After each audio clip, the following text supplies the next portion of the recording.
প্রাথমিক লাইসেন্স পেয়েছে সম্মিলিত ইসলামী ব্যাংক নামে। ব্যাংকটির নামে লেটার অফ ইন্টেন্ট LOI দিয়েছে বাংলাদেশ ব্যাংক। গঠন করা হয়েছে 7 সদস্যের বোর্ড। ইসলামী ধারার 5টি ব্যাংক একীভূত করে গঠন করা হচ্ছে সম্মিলিত ইসলামী ব্যাংক। এদিকে আমানতকারীদের অর্থ ফিরিয়ে দিতে কেন্দ্রীয় ব্যাংক যখন সর্বোচ্চ গুরুত্ব দিচ্ছে, তবে অনিশ্চয়তায় পড়েছে বিলুপ্ত হতে যাওয়া 5 ব্যাংকের সাধারণ শেয়ার হোল্ডাররা। সাদাত হাবিব সেতু রিপোর্ট।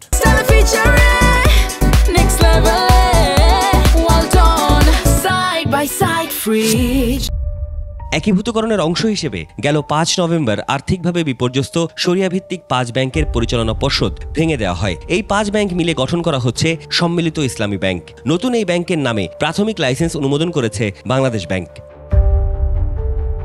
এখন সংশ্লিষ্ট কর্তৃপক্ষকে যৌথ মূলধনী কোম্পানি ও ফার্ম সমূহের পরিদপ্তর RGSC থেকে ব্যাংকের নামে কোম্পানির লাইসেন্স নিতে হবে। এরপর নতুন ব্যাংকের জন্য চূড়ান্ত লাইসেন্স দিবে কেন্দ্রীয় ব্যাংক। প্রাথমিকভাবে সরকারি মালিকানায় ব্যাংকটি পরিচালিত হবে।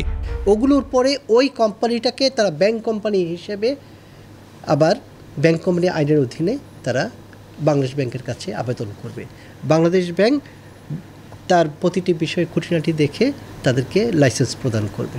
প্রস্তাবিত ব্যাংকের 7 সদস্যের পরিচালনা পর্ষদের চেয়ারম্যান হিসেবে দায়িত্ব দেওয়া হয়েছে আর্থিক প্রতিষ্ঠান বিভাগের সচিব নাজমা মোবারককে। পর্ষদে সরকারের পক্ষ থেকে 5 আর বেসরকারি খাত থেকে 2 জন পরিচালক থাকছেন। মার্জারের জন্য রাষ্ট্র বা সরকার ঘোষিত যে ভর্তুকি দেওয়ার কথা, ভর্তুকি বা বলবো যে এককালীন কিছু অর্থ ছাড়ের বিষয় ছিল, সেটা এই অ্যাকাউন্টে এসে জমা হবে এবং এই অ্যাকাউন্টের মাধ্যমে ক্ষুদ্র আমানতকারীরা 2 লক্ষ টাকা করে যাতে তাৎক্ষণিকভাবে পায়, সেই ব্যবস্থা এই অ্যাকাউন্টের প্রাপ্ত অর্থের মাধ্যমে পরিশোধ করা হবে।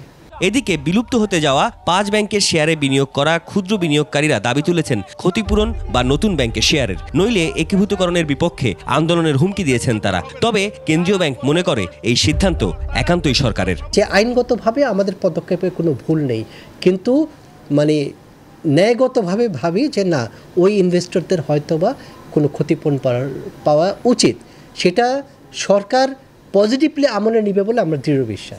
বিলুপ্তির পথে থাকা ওই 5 ব্যাংকের বড় আমানতকারীরা চাইলে তাদের আমানতকে শেয়ারে রূপান্তর করতে পারবেন, এমন সুযোগ রাখা হয়েছে বলেও জানান কেন্দ্রীয় ব্যাংকের মুখপাত্র। কাউকে লাভজনক করার উদ্দেশ্যে দিবে না, ক্ষতিগ্রস্ত মানুষকে কম্পেনসেশন হিসেবে হয়তোবা দিবে। সাদাত হাবিব সেতু, 21 টেলিভিশন, ঢাকা।